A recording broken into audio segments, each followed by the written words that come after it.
ఒక్కసారి కొమ్మూరి గోల్డ్ కి కాల్ చేయండి. తాకట్లో ఉన్న మీ బంగారాన్ని విడిపించి మార్కెట్ ప్రైస్ కి వాళ్ళు కొనుక్కుని మిగతా డబ్బులు మీకు ఇచ్చేస్తారు. హాయ్, వెల్కమ్ టు మనం టీవీ. మనం టీవీ ఉన్నది మన కోసం. అమెరికాలో 2023లో రోడ్డు దాటుతున్న టైంలో తెలుగు అమ్మాయి జాహ్నవి కందులను పోలీస్ వాహనం ఒకటి ఢీకొట్టింది. అప్పట్లో 23 ఏళ్ల అమ్మాయి ఉన్నత చదువుల కోసం యుఎస్ వెళ్ళి ఇలా మృతి చెందడం అందరినీ దిగ్భ్రాంతికి గుర్తిస్తుంది అప్పట్లో. సో ఈ కేసులో అన్ని రోజుల విచారణ తర్వాత అమెరికాలోని సియాటిల్ సిటీ $29 మిలియన్ అంటే సుమారుగా ఇండియన్ కరెన్సీలో 262 కోట్లు చెల్లించేందుకు అంగీకరించింది. నిజంగా శుభపరిణామం. ఆ అమ్మాయి చావుకి నిజంగా ఆ అమ్మాయి ప్రాణాలు తేలేకపోయినా ఆ డబ్బులు నిజంగా వాళ్ళ ఫ్యామిలీకి అందజేస్తే వాళ్ళు ఆ అమ్మాయి పేరు మీద చారిటీలు కావచ్చు, ఇలాంటివి చేయడానికి ఆస్కారం ఉంటుంది. సో దీంతో ఈ కేసు ఇప్పుడు చట్టపరమైన పరిష్కారాన్ని చేరుకుంది. జాహ్నవి కందుల మరణం చాలా విషాదకరం. ఈ ఆర్థిక పరిష్కారం జాహ్నవి కుటుంబానికి కొంత ఓదార్పునిస్తుందని సియాటిల్ సిటీకి సంబంధించినటువంటి లాయర్లు ఆశిస్తున్నారు. సో ఆమె కుటుంబానికి, స్నేహితులకు, సమాజానికి ఆమె చాలా ముఖ్యమని ఆ యొక్క న్యాయవాదులు కూడా అక్కడ ఎవరైతే ఈ అమ్మాయి తరఫున పోరాడారో వాళ్ళు కూడా మాట్లాడుతున్న పరిస్థితి. So police officer Kevin Dave వేగంగా వాహనం నడపడం వల్లే జాహ్నవి ప్రాణాలు కోల్పోయింది. అతను దాదాపు 120 కిలోమీటర్ల వేగంతో ప్రయాణిస్తున్నాడు ఆ కారులో.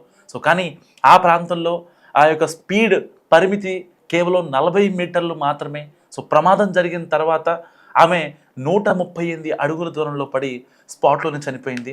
ప్రమాదం జరిగిన తర్వాత పోలీసులు ప్రవర్తించిన తీరుతో ఈ కేసులో సంచలనంగా మారింది. పోలీస్ అధికారి బాడీ కెమెరాలో రికార్డు అయిన ఆడియో బయటికి రావడంతో విమర్శలు వెల్లువెత్తాయి.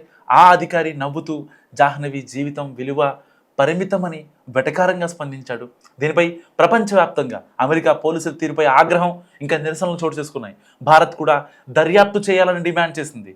సో దీంతో జాహ్నవిని కించపరుస్తూ మాట్లాడిన అధికారి డానియల్ అడరర్ను విధుల నుంచి తప్పించారు.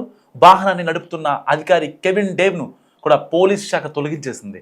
నిర్లక్ష్యంగా డ్రైవింగ్ చేసినందుకు దోషిగా తేల్చడమే కాకుండా $5,000 జరిమానా విధించారు. అయితే మరింత తీవ్రమైన క్రిమినల్ అభియోగాలు కూడా మోపడానికి కింగ్ కౌంటీ ప్రాసిక్యూటర్లు నిరాకరించారు. సో అతను ఉద్దేశపూర్వకంగా చెప్పినట్లు చెప్పలేమని పేర్కొన్నారు. $29 మిలియన్ల పరిష్కారంలో సుమారు 20 మిలియన్లు నగర బీమా కంపెనీ చెల్లిస్తుందని కూడా చెప్పారు. సో ఆంధ్రప్రదేశ్లోని కర్నూలు జిల్లా నుంచి ఉన్నత చదువుల కోసం 2021లో అమెరికాకు వెళ్ళింది జాహ్నవి. సియాటిల్లోని నార్త్ ఈస్టర్న్ యూనివర్సిటీ క్యాంపస్లో ఇన్ఫర్మేషన్ సిస్టమ్స్లో భాగంగా మాస్టర్ డిగ్రీ చదువుతోంది. సో 2023 డిసెంబర్లో మాస్టర్స్ పూర్తి కావాల్సి ఉంది సరిగ్గా.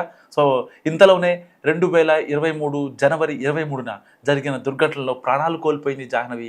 ఆమెది సాధారణ కుటుంబం. తల్లి ప్రాథమిక పాఠశాల టీచర్గా ఉన్నారు. సో ఇలాంటి నేపథ్యంలో తన స్టోరీ వింటే నిజంగా ఎవరికైనా కూడా కన్నీళ్లు ఆగవని చెప్పాలి.